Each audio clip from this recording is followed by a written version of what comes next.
దొర చూపెట్టిన భూమిని నేను 40 సంవత్సరాల బట్టి ఇక్కడ ఉంటాను. ఉంటే నా పందుల గుడిసె 2 సంవత్సరాల కింద గాలి చేసిండు పెయ్యల కుమారు రాజయ్య. 40 పందులను గాలి చేసిండు.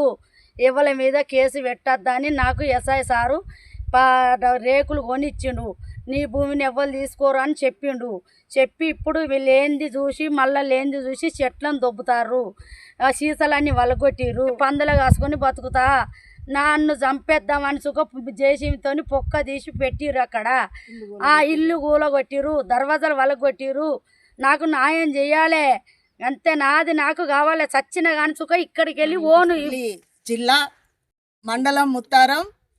ఈ గ్రామంలో గత అంటే కేదిరి లక్ష్మమ్మ, ఎల్లమ్మ, సాయిలు వీళ్ళ కుటుంబం అంటే ఒక 2 భార్యలు. వీళ్ళు ఈ ముత్తారాల నుంచి కూడా వీళ్ళకి ఎలాంటి సెంటు భూమి అంటే వ్యవసాయ భూమి లేదు, ఎక్కడ కూడా స్థలం లేదు, సెంటు భూమి లేకుండా ఇక్కడ జీవిస్తున్నారు.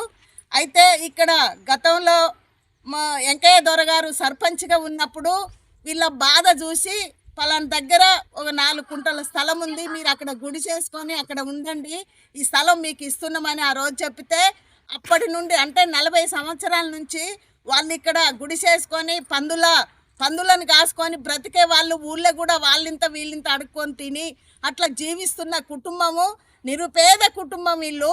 ఈరోజు 40 ఏళ్ల నుంచి వీళ్ళు ఇక్కడ ఉంటుంటే ఆ గుడిసెను తగలబెట్టి గుడిసెలో ఉన్న 40 పందులు కూడా చనిపోవటం అనేది జరిగింది. మండలం అసలగడ్డ గ్రామం. ఇక్కడ నిరుపేదరాలైన కూటికి లేని ఇంటింటికి పోయి అడక్క తిన్నావు. మా ఇంటికి వచ్చినావు, వేసినావు, మా ఇంటికి ఎత్తే అన్నం పెట్టినావు. నువ్వు అడక్క తినే దానివి. ఒక కులానికి ఎరకల కులానికి చెందిన దానివి. వెళ్ళి నువ్వు ఎరకల కులానికి చెందిన దానివి. వాళ్ళు వచ్చి నువ్వు మా ఇంటికి వచ్చి అడక్క తిన్న దానివి. ఈరోజు మా మీదకి తిరగబడే మాట్లాడే ధైర్యం నీకు ఎక్కడి నుండి వచ్చింది? ఏ దొరిచ్చిండో ఎవరిచ్చిండో మాకు సంబంధం లేదు. నువ్వు ఇక్కడి నుంచి వెళ్ళి దక్షిణంగా ఖాళీ చేయాలని. ఆ గవర్నమెంట్ స్థలమే, అది కూడా చెరువు శిఖం. జిల్లా ముత్తారం మండలం కాసర్లగడ్డ గ్రామంలో ఈ గ్రామంలో ఉండేటువంటి ఎరకల జాతికి చెందినటువంటి కేతిరి సారయ్య, అతని 2 భార్యలు గత 40 సంవత్సరాలుగా గ్రామంలో ఆ రోజుల్లో ఇచ్చినటువంటి ఒక పెద్ద మనిషి వారికి దానం చేసినటువంటి స్థలంలో చిన్న గుడిసెని ఏర్పాటు చేసుకొని వారి జీవనాధారమైనటువంటి పందులను కాసుకొని బతికేటువంటి కుటుంబం వారిది.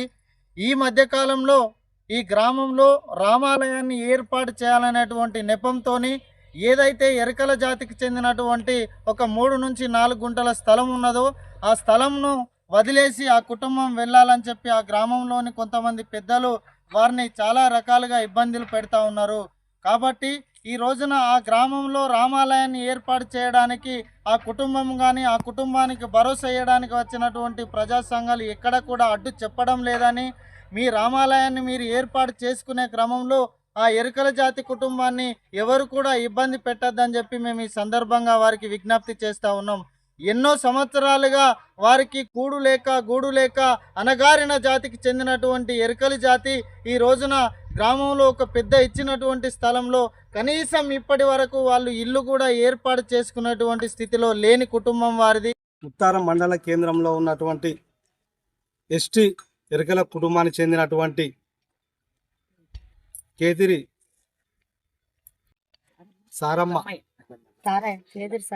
సారయ్య అనే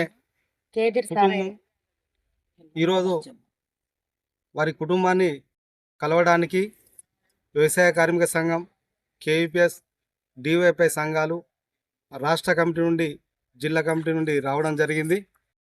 ముఖ్యంగా కేదిరి ఎల్లమ్మ కుటుంబానికి అప్పటి 40 సంవత్సరాల క్రితం గ్రామ సర్పంచ్ పెద్దల సమక్షంలో ఇక్కడ ఊరి సాకిరి చేసుకుంటూ బతుకుతున్నటువంటి కేదిరి ఎల్లమ్మ కుటుంబానికి బతకడానికి ఒక బొందల గడ్డ ఊరు అవతల ఇవ్వడం జరిగింది.